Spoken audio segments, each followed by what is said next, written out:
Σόδομα και Γόμορα γίνονται, εν πάση περιπτώσει, στο Αιγαίο μου λένε αυτή τη στιγμή.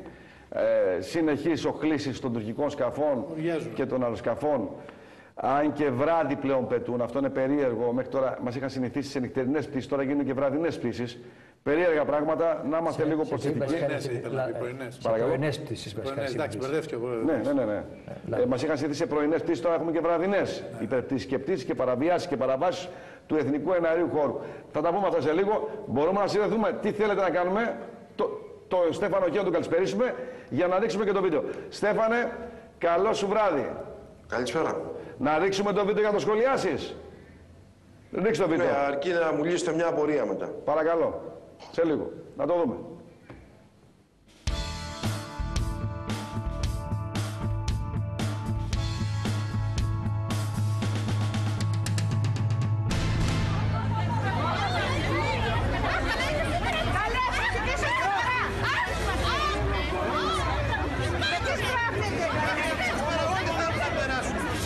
Κατοχή σε καιρό ειρήνη ζουν ξανά οι Έλληνες, καθώς οι Γερμανοί ξανάρχονται. Καταστρέφουν οικονομικά τη χώρα και οδηγούν τους πολίτες σε εξαθλίωση.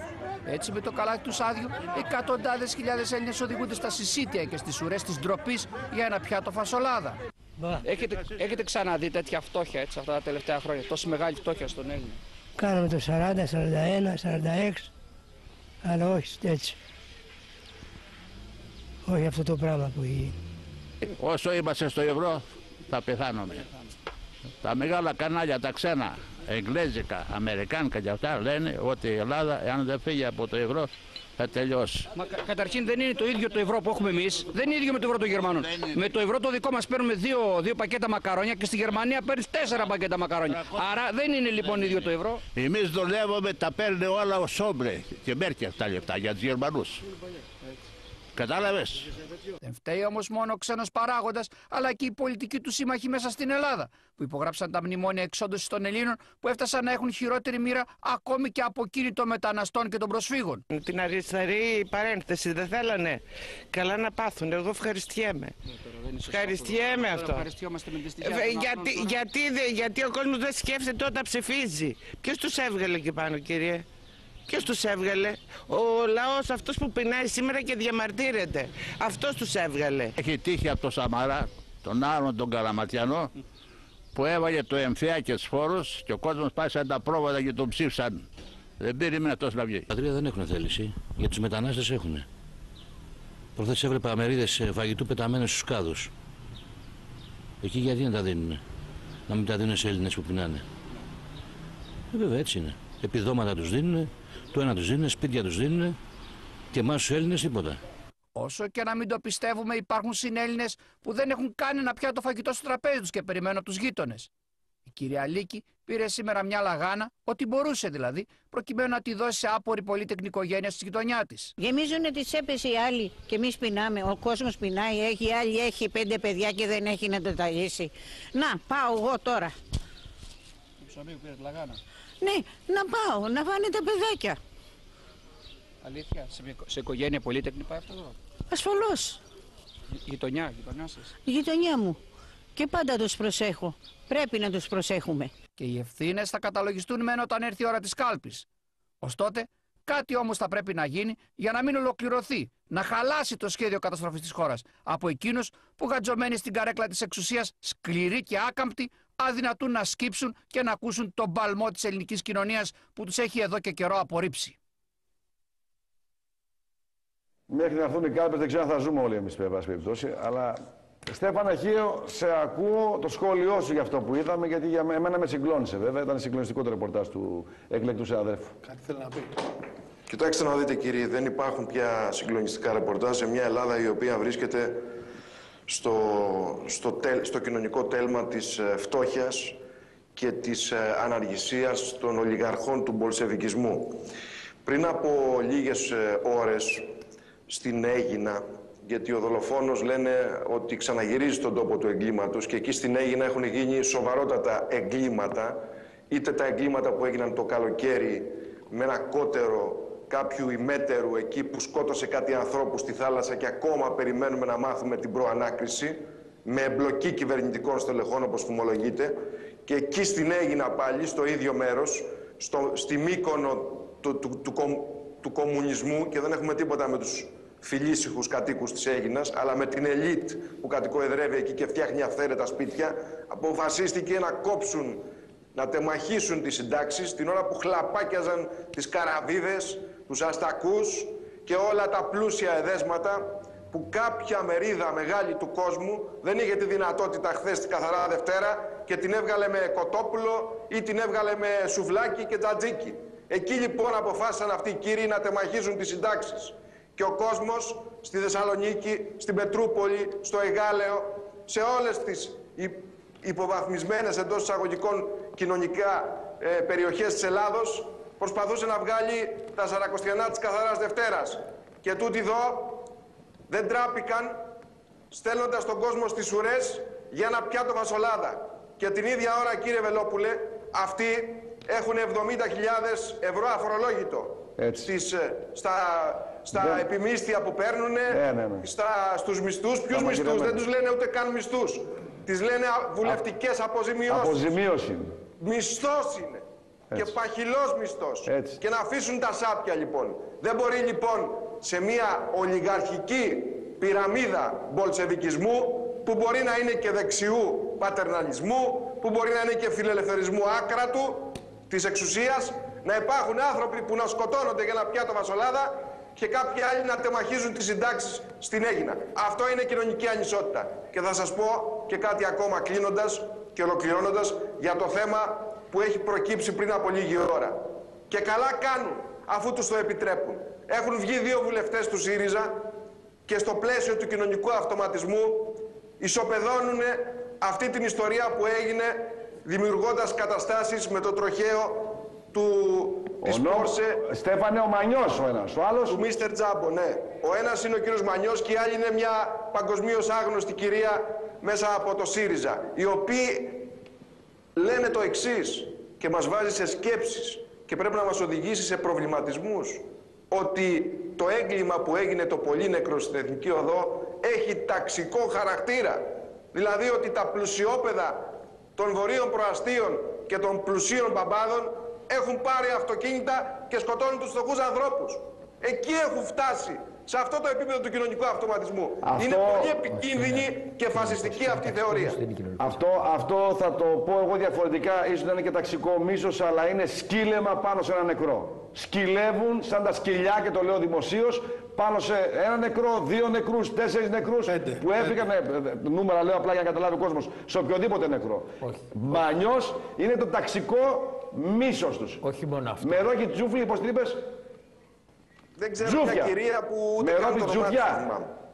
Είναι μία σαν την αυλωνή του που μοιάζει. Με Ρόκι Τζούφι. Τζούφι, Τζούφια. Τζούφι, Γκούφι, δεν ξέρω πώς. Τζούφι. Δεν την ξέρει κανείς, ρε παιδί μου. Τζούφια, Τζούφι. Πώς τη λέτε μαζί τους? Θέλω να επισημάνω, επειδή και εμένα μου κάνει αλγινή εντύπωση η δήλωση του κύριου Μανιού, ότι οι πολιτικοί, μεταξύ αυτών και ο κύριος Μανιός, με αυτά που έχουν ψηφίσει και με αυτά που εφαρμόζουν, έχουν οδηγήσει 15.000 Έλληνες τουλάχιστον σε αυτοκτονία. Ναι, αυτό δεν είναι σημασία. Έτσι. Αυτό δεν είναι. Αυτό δεν είναι. Αυτό δεν είναι. Το ταξικό μίσος είναι σημαντικότερο, κύριε Πλάκο. Εντάξει. Ήθελα να μου το διευκρινίσει, αν δεν να αλλάξουμε την ατζέντα να πάμε σε αυτοματισμό και στο ταξικό μίσος. Ανδρέα, για πες μου την άποψή σου τώρα. Όντως καλά το έθεσε ο Στέφανος και καλά και το έθεσε. Τώρα το σχόλιο σου θέλω. Νομίζω ότι δεν χρειάζονται πολλές κουβέντες. Είναι ένα τραγικό γεγονός και κάθε προσπάθεια από οποιαδήποτε πλευρά να του δώσει στοιχείο ταξικής, πολιτικής κλπ. Είναι απαράδεκτο και καλό είναι να προβληματιστούν όλοι και να παραδειγματιστούν από τις δηλώσεις του τραγικού πατέρα, ο οποίος με ένα περίσσευμα γενναιότητας και ψυχικής αντοχής συλληπίθηκε πρώτος στην οικογένεια του νεαρού. Του άτυχου νεαρού και του συνοδηγού του. Νομίζω ότι τα πολλά λόγια πράγματι δεν χρειάζονται σε αυτό το θέμα. Εγώ θα πω το εξής. Όχι, χρειάζεται λόγια, άκουσα να δεις. Γιατί οι κύριοι Μανιός και Τζούφια. Ναι. Άκουσαν αυτά. Δεν υπάρχουν ξεχνούν τα βασικά. Ότι όπως έλεγε και ο Ιαβέρης, που είναι ο πιο ειδικός από όλους μας, ότι κάθε μέρα χάνονται ανθρώπινες ζωές και με 40 και με 50 χιλιόμετρα. Έτσι. Εκεί δεν μιλάμε για ταξικομίσεις, εδώ μιλάμε για ταξικομίσεις όμως. Προηγουμένως εγώ είπα ότι καλλιεργούν... Αντρέα, για σένα αφορά αυτό. Αυτό θέλω να πω για σένα. Προηγουμένως είπα ότι καλλιεργούν επίτηδες ένα μίσος διχασμού και εμφυλίου. Και μου πες δεν θα υπάρξει τέτοιο. Ο Μανιός αυτό κάνει. Δεν θα πετύχει, λέω. Ο Μανιός δεν μπορεί να πετύχει. Δεν έχει σημασία. Το κάνει, το επιχειρεί. Θα κάτι σχόλια στο Facebook, εγώ άσα αγόρι μου και στο Twitter. Από κάτι κάφρους, κάτι ζώα που σκύλευαν πάνω στους νεκρούς. Τα ζώα. Δεν έχει άδικο, αλλά αν ήταν έτσι, όποιος ερχόταν από το εξωτερικό στην Ελλάδα και διάβαζε το Facebook, θα νόμιζε ότι επίκειται επανάσταση. Αλλά δεν επίκειται. Πάντως αξίζει το σχόλιο του Νίκου και του Βασίλη. Αξίζει τον κόπο να είμαστε υπερήφανοι για αυτό το δελτίο, γιατί είναι το μόνο που δεν χρησιμοποίησε αυτό το γεγονός για να κάνει τηλεθέαση. Γιατί σήμερα είδαμε πράγματα στα δελτία ειδήσεων που ήταν δελτία ειδήσεων που, τι να πω, δηλαδή ξεπερνάει κάθε ώρα. Οι διευθυντές ειδήσεων σε κάποια κανάλια, τι να πω ρε παιδιά, δηλαδή ντροπή δεν έχει. Συνάδελφοι είστε, έχουμε συνεργαστεί με πολλούς και συνεργαζόμαστε, στο παρελθόν έχουμε συνεργαστεί, αλλά έλεος πια, δηλαδή τέλος, βάλτε μια τελεία, ένα τροχαίο δυστύχημα, τραγικό ήταν, τέλος. Εκείνο που πρέπει να πείτε είναι ότι στις εθνικές οδούς τις οποίες έχουμε χρυσοπληρώσει και τις οποίες τώρα δίνουμε εργολαβία στους εμέτερους εργολάβους για να οικονομήσουν, να φάνε και αυτοί με χρυσά κουτάλια, κάθε 15 χιλιόμετρα σε αυτές τις οδούς που σκοτώνει το κόσμο, 1.800 τα τελευταία 2 χρόνια, που σκοτώνει το κόσμο, βάζουμε κάθε 15 χιλιόμετρα διόδια. Γιατί τα βάζουμε, ρε παιδιά? Δηλαδή πληρώνουμε την παράξη και σκοτωνόμαστε κιόλας. Αν βάζαν κάθε 1 χιλιόμετρο, δεν θα κάνουμε το τροχαίο όμως, θα σου πούν. Κύριε Τσιαμτσίκα, στην Εγνατία οδό, συγγνώμη που σας διακόπτω, το ΤΑΙΠΕΔ έχει εγείρει την αξίωση να μπουν 20 συνολικά παράπλευρα διόδια για να ξεπουληθεί η Εγνατία οδός στους ιδιώτες. Είναι μια σχιζοφρενική κατάσταση. Κύριε, αυτό δεν τα ακούσαμε σε κανένα κανάλι σήμερα. Την επιβάλλει το ΤΑΙΠΕΔ. Μα πώς να την ακούσετε? Βάλτε από κάτω, Βασίλη μου. 20 νέα διόδια στην Εγνατία οδό. Τα επιβάλλει το ΤΑΙΠΕΔ. 20 συνολικά και πλευρικά διόδια για να μην ξεφεύγει κανένας. Λες και τους τα χρωστάγαμε. Φτιάξαμε από το ειστέρημά μας με τους μεγαλοματίδες τα διόδια, την Εγνατία οδό, η οποία δεν είναι και η απολύτως ασφαλές δρόμος. Δεν είναι απολύτως ασφαλές δρόμος. Έχουν γίνει τρομερά περιστατικά. Ακόμα ούτως ή άλλως. Και στα χιόνια φάνηκε. 20 διόδια. Λοιπόν, 20 διόδια. Και ο κύριος υπεύθυνος πρόεδρος της Εγνατίας οδού μας λέει μπουρδες κάθε φορά, κύριε Βελόπουλε, και είναι ένας άνθρωπος που πιθανόν να τον γνωρίζετε λόγω εντοπιότητας. Το γνωρίζω προσωπικά. Είστε από τη Θεσσαλονίκη. Λοιπόν, τι να συζητήσουμε? Αλλά δεν είναι και πολύ πόρυφα, το ξέρω κιόλας. Στην Εθνική Οδό, σε αυτή την καταραμένη Εθνική Οδό Πατρών Πύργου, στη Βάρδα, μία νταλίκα αναποδογύρισε και απανθρακώθηκε μέσα μία γυναίκα, μάνα 2 παιδιών, και ήταν και έγκυος, και οι κάτοικοι εκεί φώναζαν και εξύβριζαν την πυροσβεστική και την αστυνομία ότι καθόντουσαν και ακούγανε το ρυθμό του καρναβαλιού. Αυτά είναι σοβαρότατα θέματα.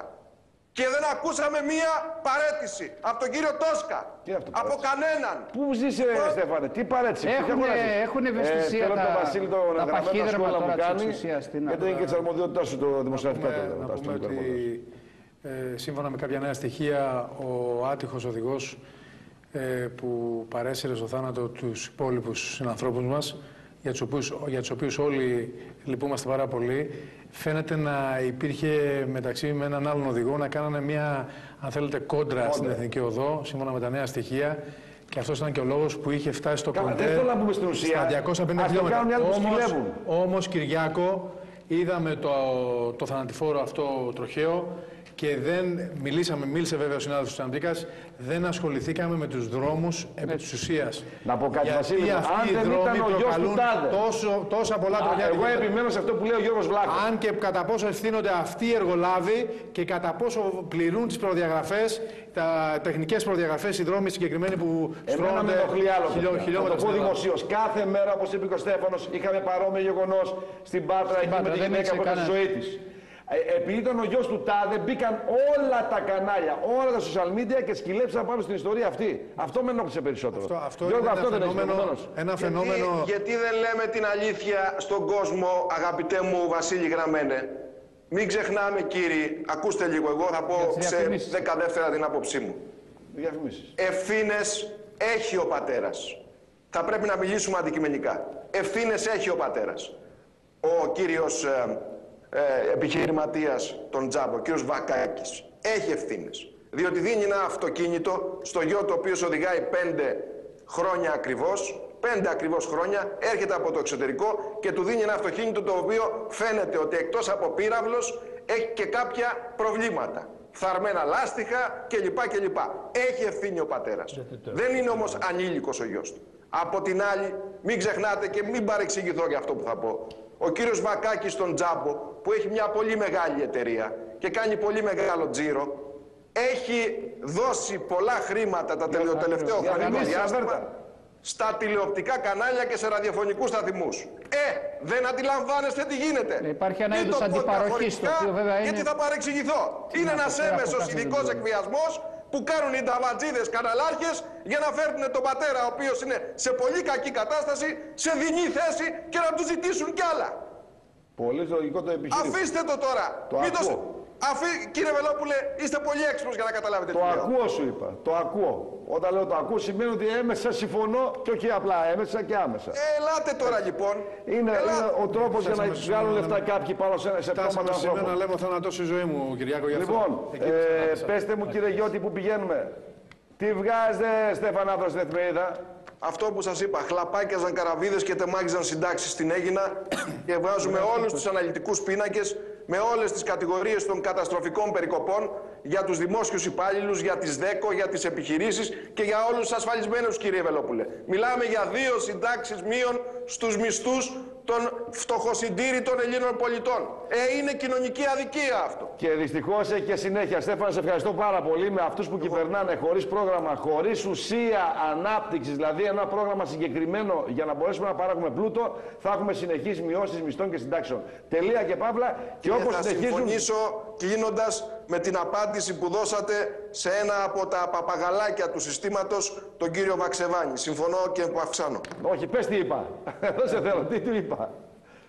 Τώρα τι να συζητήσουμε για τον αξίριστο υποτακτικό, κύριε Βελόπουλε. Ελάτε τώρα. Αλλά κάθηκα να απαντήσω. Είναι η τρίτη επίθεση που μου κάνει ο κ. Βαξεβάνης. Δεν απαντώ, αλλά μην το πάρει για δυναμία. Τα χαλκία του Μαξίμου έχουν προσανατολιστεί και έχουν ρίξει τα βέλη σε συγκεκριμένα πρόσωπα που βλέπουν ότι είτε η εφημερίδα τους πάει καλά, είτε ότι το κόμμα τους πάει καλά, είτε ότι συγκεντρώνουν κόσμο, είτε ότι προσελκύουν δεξιούς ψηφοφόρους κλπ. Τα γνωρίζετε τώρα αυτά. Ο κύριος Βαξεβάνης ας πάει εκεί να κατοικοεδρέψει στα παλάτια που του έχει χτίσει ο Καλογρίτσας. Να είστε καλά, σε ευχαριστώ πάρα πολύ, Στέφανε, να είστε καλά. Εγώ θα το πω, δεν